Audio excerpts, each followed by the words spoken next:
Hi guys! Welcome again sa my vlog. Samahan niyo kami magkala sa Front Beach. It's February 14, 2026. Happy Valentine's po sa inyong lahat. Balik kaka-out ko lang sa duty. Yung schedule ko kasi is 10 a.m. to 7 p.m. Kahit pagod sa work, pero pag-decision na namin na pag-out ko ng work is gagala kami ng Front Beach. Fast forward, dito na kami sa may Timol.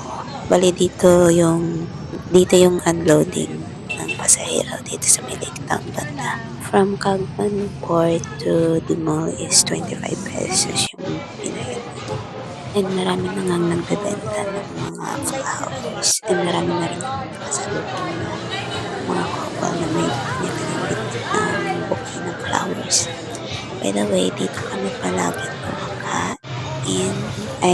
Dito kami palagi bumibili ng milk tea. Bali dito, bago pumasok sa Limao Palengke, dito siya muna. If papasok kayo ng Limao Palengke, dito banda yung Ubi Mama, and then sa kabila naman yung Coco Mama.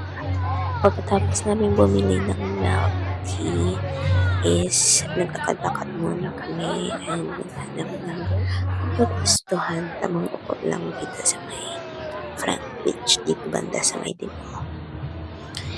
And grabe, ang dami naman kasama dyan yung mga couple. Diba?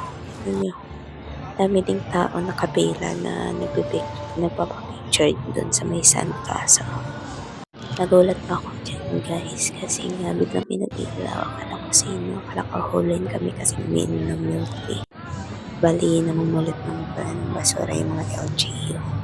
And sinabihan lang kami na huwag ikalat yung pinagkainan namin dito sa Front Beach.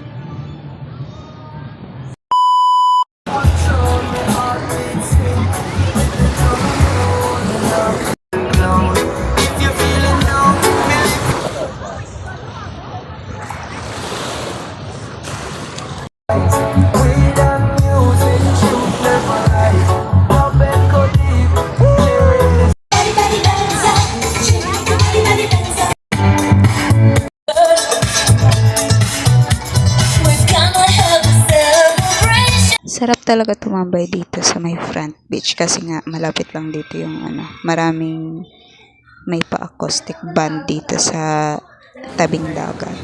Yan, if nakikita mo. Bale, meron pa dyan na couple, tapos yung babae, nakisayaw siya dyan sa mga babaeng nagsasayawan din.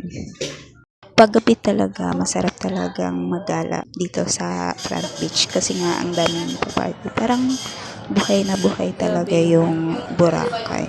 By the way guys, happy or beach bar Boracay pala yung tawag dito sa mga may dito sa may Front Beach. Ayan, yung may mga pa-party. And meron pala ditong Watson Pharmacy dito mismo sa may Front Beach, and meron din sila doon sa may main road banda if naghahanap kayo ng Watson or pharmacy. Pauwi na kami guys. Hindi na ako naka-video niyan yung pauwi na kami. Dito kami ulit dumaan sa may Palengke banda. Hindi na kami nakapag-video kasi nga umulan bigla ng malakas. Buti na lang meron kami dalang payong na kahit sira nagamit naman namin. Grabe, ang tagal naming makasakay dahil puro tourist yung sakay ng e-trike. Priority nila yung tourist. Kawawa kaming mga locals kasi hindi kami talaga makasakay. By the way guys, tumatakbo na dyan yung e-trike kasi nakasakay na kami after ilang years.